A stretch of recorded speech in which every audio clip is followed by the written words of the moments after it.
Hello and greetings to all the dear aspirants. This is Kuldeep Singh. Welcome back to the channel. So finally guys, इम्तिहान की घड़ी आ चुकी है और हमारा एग्ज़ाम जो है वो संडे को होने वाला है और हम लोगों का सनी देओल जो है वो वापस आ गए हैं। उन्हें पता है कि एग्ज़ाम जो है अब फोड़ना है, आप लोगों को पता है एग्ज़ाम फोड़ना है, वही काम करना है जाके जो आप पिछले 6 महीने से सोच के बैठे हुए हो और इस चीज़ को आप बहुत अच्छे से कर सको। So last minute tips and tricks मैं आप लोगों के लिए लेके आया हूँ। इस वीडियो को एंड तक ज़रूर देखना है, चाहे फास्ट फॉरवर्ड करके देखो चाहे जैसे देखो, आप लोगों के लिए वीडियो है। बिकॉज मैं बता रहा हूँ जो 70% स्टूडेंट्स हैं जो फर्स्ट टाइम अटेम्प्ट कर रहे हैं इस पेपर को, वो इन गलतियों को करने वाले हैं। हम नहीं चाहते कि इस गलतियों को आप लोग दोहराएं। सो आप लोगों के लिए वीडियो होने वाला है, प्लीज़ इंश्योर कि आप इसे लास्ट मिनट तक देख रहे हैं। ये वीडियो मैं आपको हर साल करता हूं, बट इस साल मैंने कुछ और चीज़ें इसके अंदर ऐड करी हैं। So please make sure that you are taking heed of it. अगर आपने पुरानी देखी है, अगर नहीं देखी हैं तो प्लीज़ इंश्योर कि आप इसे एंड तक देख रहे हैं। तो चलिए फटाफट से करते हैं हम लोग सेशन को स्टार्ट और सीधे सीधे लेके चलता हूँ आपको कुछ की इंस्ट्रक्शन जो आपके पास, जो आपको अपने ध्यान में रखनी है as far as this paper is concerned, जो कि संडे को होने वाला है। ठीक है जी। सो पेपर के पहले ये दो इंस्ट्रक्शन को मैंने दो हिस्सों में बांटा है। पहला जो है वो कि क्या चीज़ें आपको एग्जाम से पहले करनी है, सो दैट आप एक राइट फ्रेम ऑफ माइंड के साथ जो है उस एग्जाम में बैठें। ठीक है जी। जब आपका बुद्धि जो है वो स्थिर होगी, जब आप काम माइंड के साथ होंगे, तब जो है आप इस एग्ज़ाम को, अपनी नॉलेज को बहुत अच्छे से आगे लेके आ पाएंगे, कि एग्ज़ाम को बहुत अच्छे से फोड़ पाएंगे। वो चीज़ को आपको ध्यान रखना है। तो ये कुछ इंस्ट्रक्शन है जो कि आपको बिफोर द एग्ज़ाम करने हैं, फिर मैं कुछ आपको इंस्ट्रक्शन दूंगा जो कि ड्यूरिंग द एग्जामिनेशन आपको करने हैं। ठीक है जी। तो सबसे इंपॉर्टेंट थिंग मैं हमेशा से आपको बताता हूँ, वही चीज़ यहाँ पे बता रहा हूँ कि कॉन्फिडेंस होना बहुत ज़्यादा ज़रूरी है। ठीक है जी।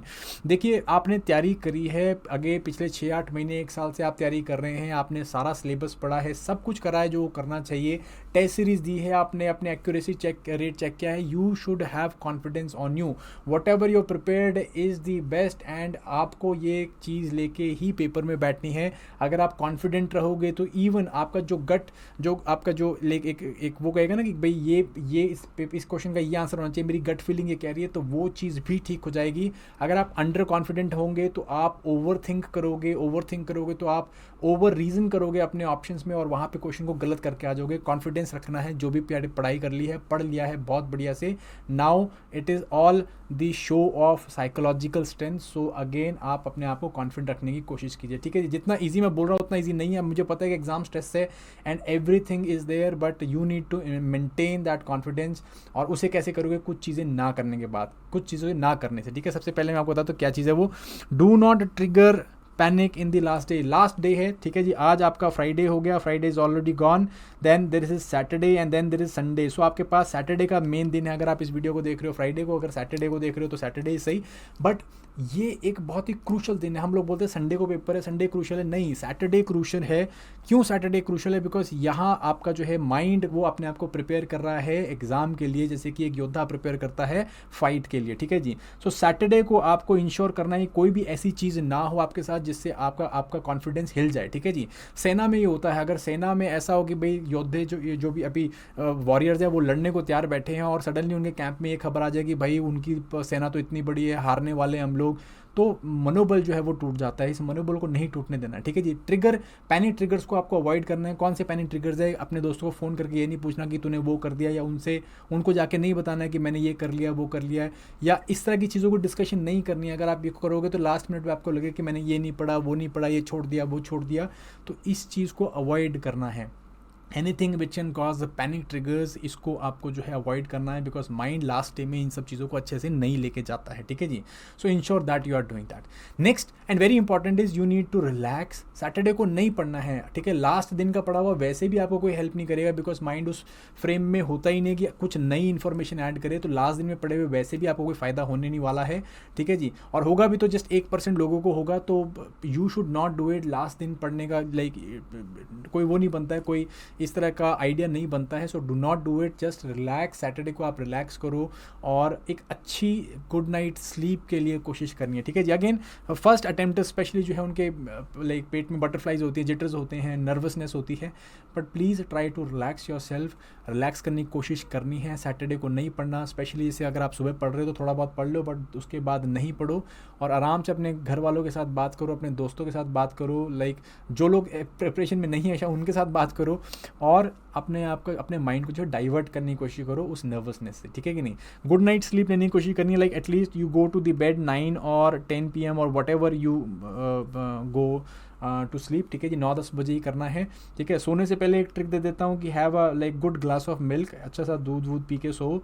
इससे क्या है, एक मिल्क के अंदर ट्रिप्टोफैन होता है, वो आपको स्लीप इंड्यूस करने में काफ़ी हेल्प करेगा and that can give you a good night sleep, ठीक है। एक अच्छा रेस्टेड वॉरियर होता है जो, वो बेसिकली बहुत अच्छी फाइट करता है, that is how it needs to be done, ठीक है जी। रिलैक्स करना है and try to have a good night sleep. I hope आपने अपना स्लीप साइकिल जो है वो ठीक कर लिया है, ये नहीं कि रात को 1-1, 2-2 बजे तक पढ़ रहे हो, और वैसा साइकिल नहीं है। अगर है भी तो कल या सैटरडे को जो है आपको जल्दी सो जाना है, जल्दी सोगे तो again this will be a very good for you, because आपका माइंड अगले दिन 9-10 बजे तक पीक कर जाएगा, ठीक है कि नहीं, जो कि हमें चाहिए।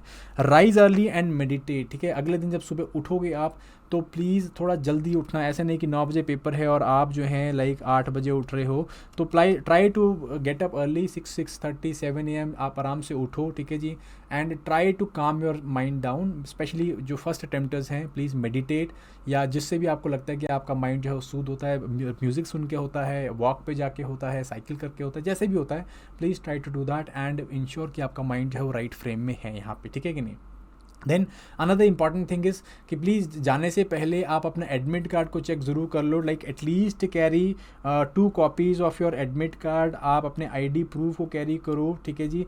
एंड एक जो है extra photo, like passport size photo carry करके रखना है, ठीक है जी। फ़ोटो एंड ID प्रूफ शायद नहीं भी मांगेंगे, but you should always carry it, so that अगर इन केस कुछ इस तरह का इशू हो जाता है लास्ट मिनट में, बिकॉज आप सुन ही रहे हैं ना, देखिए नीट में जो है हम लोगों को इशू देखने को मिल गया, UGC नेट के पे एग्ज़ाम में जो है हमको प्रॉब्लम देखने को मिली है। सो आप प्लीज़ अपनी सारी तैयारी करके जाओ, सो दैट लास्ट मिनट में कोई आपको पॉइंट आउट ना कर दे और उससे जो है आपका फ्रेम ऑफ माइंड जो है वो हिल ना जाए, ठीक है ना। ये आपको करके जाना है, एक फ़ोटो कैरी करके जाना अपनी, पासपोर्ट साइज एक्स्ट्रा और ID प्रूफ लेके जाना अपने, एंड अपने एडमिट कार्ड के एटलीस्ट 2 कॉपीज रखना अपने पास में, ठीक है जी।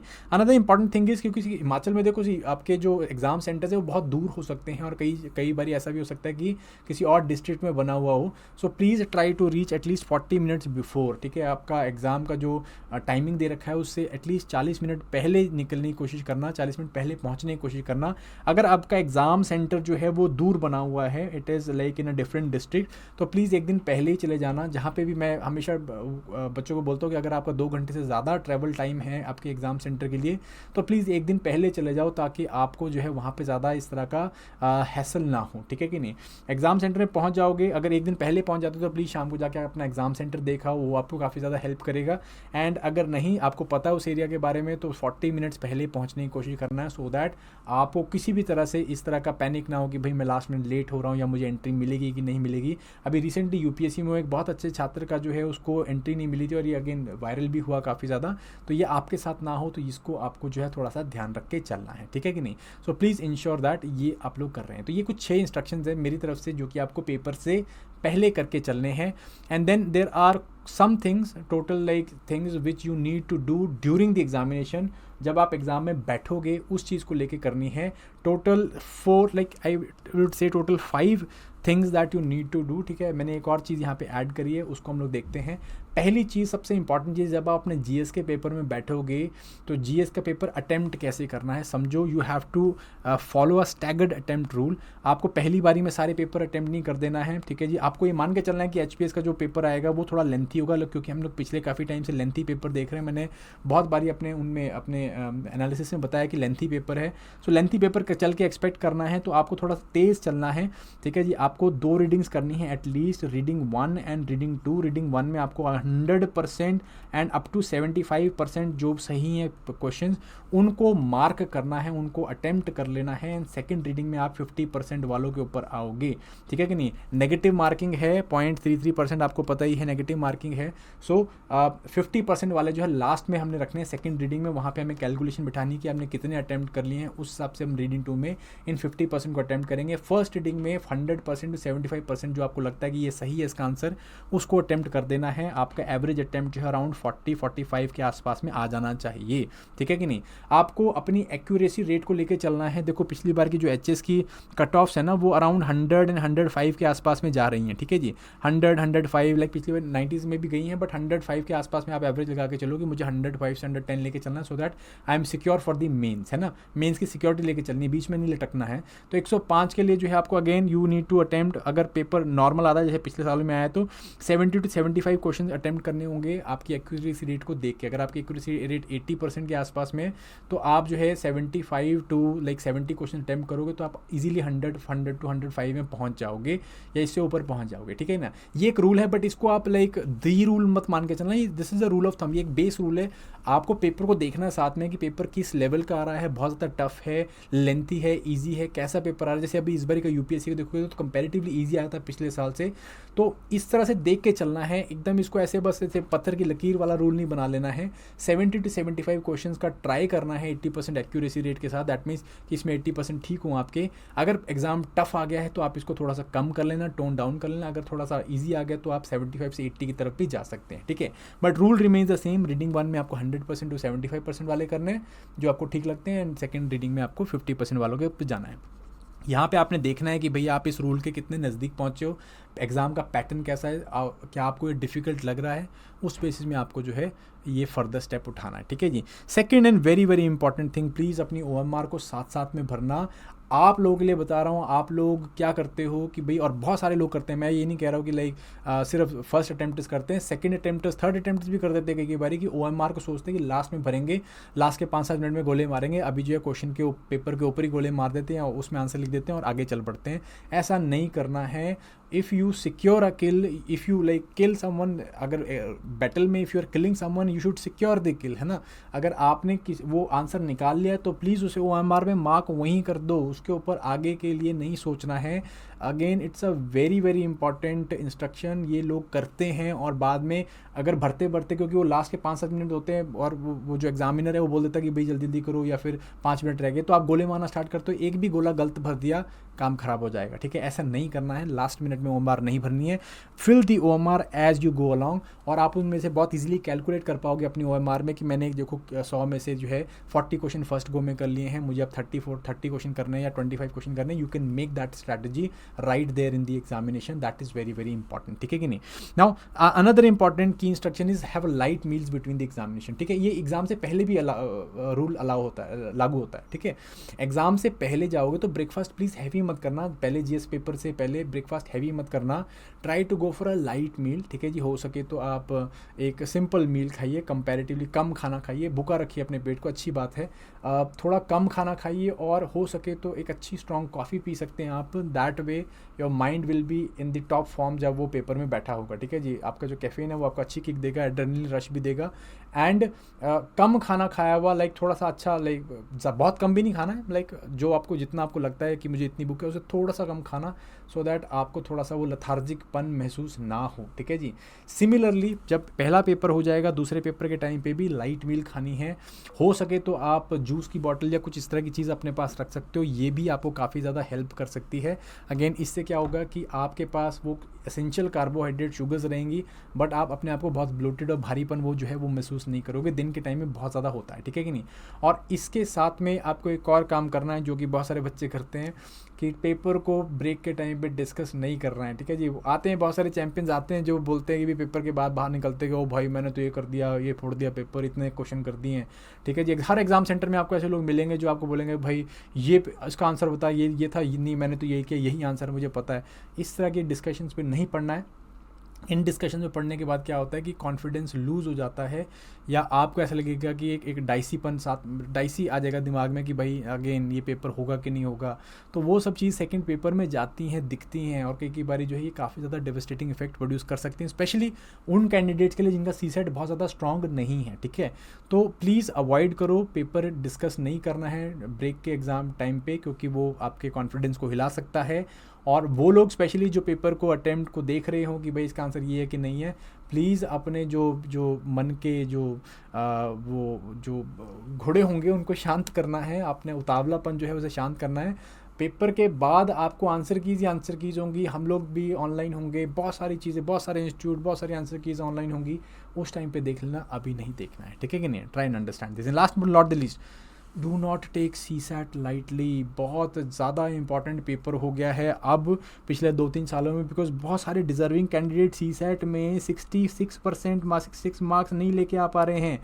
प्लीज़ ट्राई टू अंडरस्टैंड कि हमको 66 मार्क्स लेने हैं, इसको भी आपको जीएस पेपर 1 की तरह ही देना है, वॉर फुटिंग में देना है, अपने स्ट्रॉन्ग एरियाज़ को पहले देखना। सीसेट में मैं आपको ट्रिक बता देता हूँ कि पहले पूरा पेपर आकलन कर लो, उसका जांच लो, उसको ऊपर ऊपर से ग्लांस कर लो, उसको देख लो एक बारी, एंड उसके ऊपर से जो आपको इंपॉर्टेंट स्ट्रॉन्ग एरिया लगते हैं, जैसे मुझे पता है कि मेरा इंग्लिश स्ट्रॉन्ग एरिया है या रीजनिंग स्ट्रॉन्ग एरिया या मैथमेटिक्स स्ट्रॉन्ग एरिया है, उस एरिया को पकड़ो, उसके क्वेश्चंस करो, साथ साथ में ओएमआर में भरो उसको, ओएमआर में देखो कि कितने मैंने मार्क्स कर लिए हैं, कितने क्वेश्चन अटेम्प्ट हो गए हैं, ठीक है जी।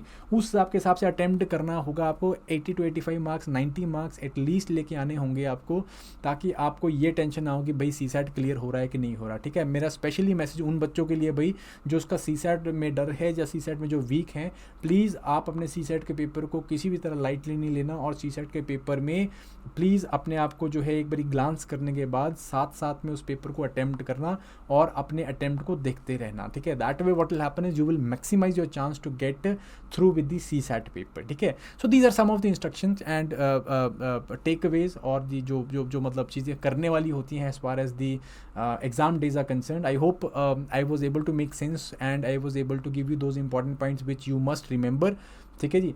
एंड इसके अलावा लाइक आप लोग भी if you are active and if you are watching this video, लास्ट में नीचे जो है और कुछ लिखो जाए, जो स्पेशली वेटरन लोग अगर वो देख रहे हैं तो please just give some more instruction जो आप लोगों को लगता है कि भाई इंपॉर्टेंट है, just write them down so that specially जो बिगिनर्स हैं, फर्स्ट अटेम्प्टर्स हैं, they can watch and they can learn and they can implement them on the paper, and उससे उनका पेपर जो है अच्छा हो, ठीक है जी। आई strongly from bottom of my heart I say that your paper is going to be good. I all the best to you people, बहुत अच्छा करोगे आप लोग। प्लीज़ इंश्योर कि आपने कॉन्फिडेंस लूज़ नहीं करना है, and we will see you after prelims and then we will work hard for the mains guys. Thank you very much, all the very best. This is Kuldeep Singh, bye bye, take care.